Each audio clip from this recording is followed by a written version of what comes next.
தூய லூர்து அன்னையின் அன்பு பிள்ளைகளே, உலக புகழ்பெற்ற கோல்ஃப் வீரர் டைகர் வுட்ஸ் புகழின் உச்சியில் இருந்தார். அவருடைய வாழ்வில் புயல் வீசத் தொடங்கியது. காரணம், 5 பெண்களோடு தனது உறவை பகிர்ந்து கொண்டவர். இந்த செய்தி 2009 ஆண்டு நவம்பர் மாதம் 27 தெரிய வந்தது. அதனால் இவருடைய மனைவி இவரை விட்டு பிரிவதாக அறிவிப்பு கொடுத்தார்கள். இவரோடு ஒப்பந்தம் செய்து கொண்ட ஒப்பந்ததாரர்கள் அனைவரும் தங்களுடைய ஒப்பந்தத்தை ரத்து செய்வதாக அறிவித்தார்கள். இதனால் இவர் மிகுந்த மன உளைச்சலுக்கு உரியவராக மாறினார். இவரும் இந்த கோல்ஃப் விளையாட்டிலிருந்து விடுபடுவதாக அறிவித்தார். இந்த ஒரு சூழ்நிலையில் அவர் மனநிலை பாதிக்கப்பட்டு மருத்துவ காப்பகத்தில் சேர்த்து வைக்கப்பட்டார். ஏறக்குறைய 45 நாட்கள் அந்த காப்பகத்தில் இருந்தார்.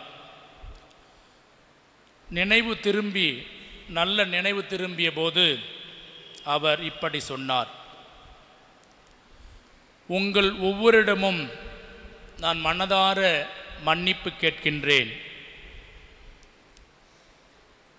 எனக்கு கற்றுக் கொடுத்த அடிப்படை அறநெறிகளை நான் கடைபிடிக்காமல் வாழ்ந்து வந்தேன்.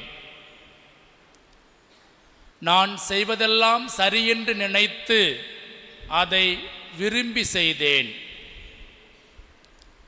மற்றவருக்கு மன வருத்தம் ஏற்படும் என்று தெரிந்திருந்தும் அதை பற்றி கவலை கொள்ளாமல் நான் என் விருப்பத்தை, என் சுகத்தை முன்னிட்டே செயல்பட்டேன்.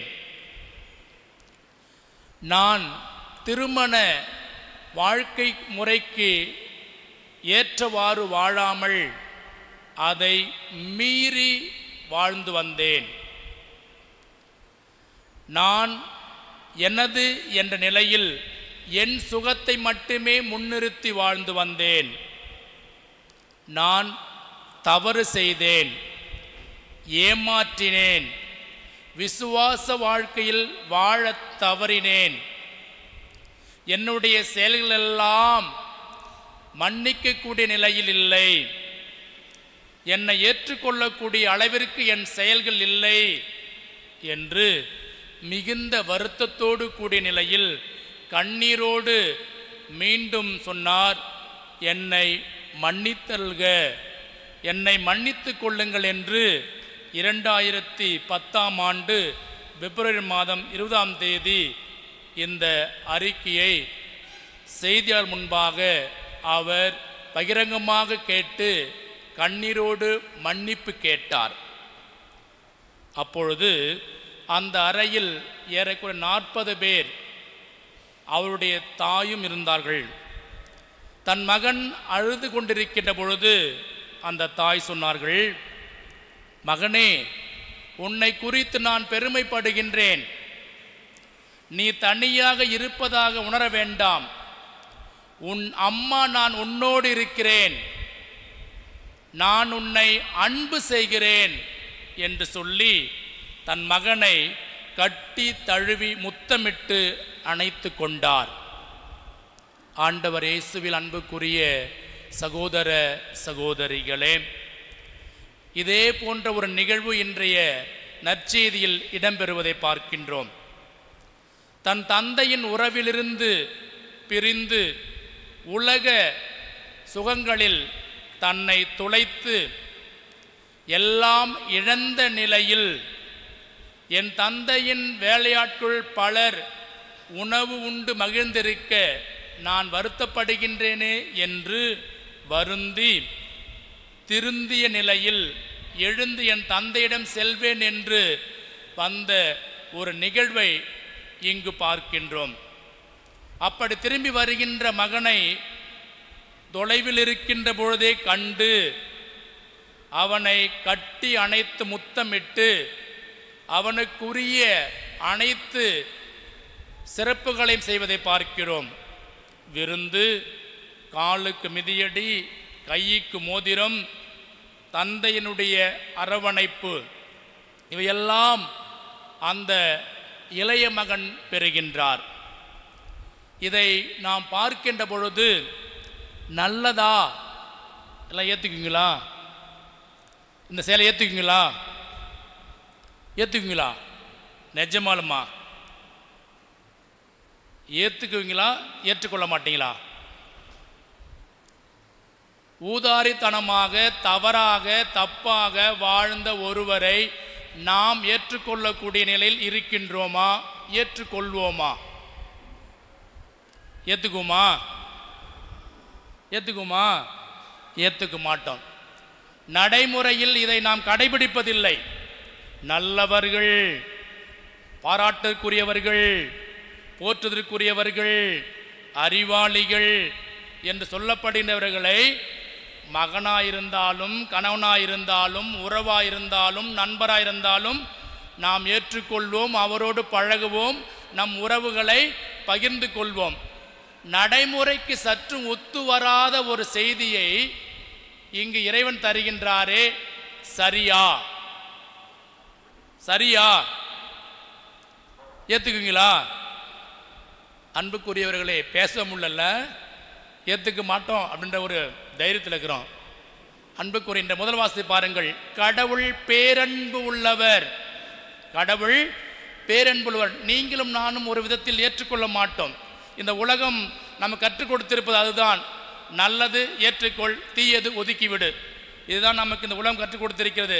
ஆனால் உங்களையும் என்னையும் படைத்த இறைவன் கற்றுக் கொடுத்திருப்பது, கடைபிடிக்க சொல்வது இதுதான். கடவுள் பேரன்பு உள்ளவர். முதல் வாசிக்கணும். அவர் நம் தீச்செயல் எல்லாம் தொலைவில் தூக்கி போட்டு விடுகின்றார். மாறாக நம் செயல்கள் எல்லாம் கடந்து நம்மை அன்பு செய்கின்றவராகவே இறைவன் இருக்கின்றார். அதைத்தான் இன்றைய நற்செய்தியில் மிக தெளிவாக பார்க்கின்றோம். ஒரு யூத முறைப்படி தந்தை இறந்தால் மட்டுமே சொத்து பங்கிடப்பட வேண்டும். ஆனால் தந்தை இருக்கின்ற பொழுதே தனக்குரிய சொத்தை பகிர்ந்து கொண்டு சென்றான் என்றால் அந்த மகன் எந்த அளவிற்கு தந்தைக்கு வலியை, வருத்தத்தை, கஷ்டத்தை கொடுத்திருக்க வேண்டும். அதாவது அவர் உயிரோடு இருந்தாலும் இறந்ததாக கருதி அவருடைய சொத்தை எடுத்துக் கொள்கின்றான். அப்படிப்பட்ட ஒரு வலியை ஏற்படுத்திய ஒருவருக்காக இந்த தந்தை காத்திருக்கின்றார். காத்திருந்தவருக்கு கைமேல் பலன் திரும்பி வருகின்றான். அவனுக்கு உரிய அத்தனையும் கொடுக்கின்றார். அன்புக்குரிய சகோதர சகோதரிகளே, இங்கு நாம் ஒன்றை கவனிக்க வேண்டும். உங்கள் பாவம் செந்தூரம் போல் இருந்தாலும் நம்மிடம் திரும்பி வாருங்கள், வெண்பண்ணிலும் வெண்மையாக்குவோம். தவக்காலத்தில் மாதத்தின் முதல் சனிக்கிழமையில் இருக்கிற நாம் எல்லாரும் இந்த நாளில் கற்றறிய வேண்டியது ஒன்று. நாம் எந்த நிலையில் இருந்தாலும் இறைவன் நமக்காக காத்து இருப்பவராக, நம் வருகைக்காக, நம் மனமாற்றத்திற்காக, நம் புது வாழ்வுக்காக இறைவன் ஆவலோடு காத்திருக்கின்றார். அந்த நிகழ்வு பார்க்கின்றோம். ஒரு தாய், ஒரு சாதாரண தாய் தன் மகனோடு என்றும் இருப்பதாகவும், தன் மகனை அன்பு செய்வதாகவும், என்றும் அவனுடன் இருப்பதாகவும் சொல்லுகின்றார். காரணம், அவன் பெரிய புகழ் பெற்றவன் என்பதற்காக அல்ல, நிறைய சம்பாதிக்கக்கூடியவன் என்பதற்காக அல்ல, மாறாக தன் மகன் தன் தவற்றை உணர்ந்து திருந்தி வருகின்ற போது அவனை ஏற்றுக்கொள்கின்ற தாயாக இருக்கின்றாள்.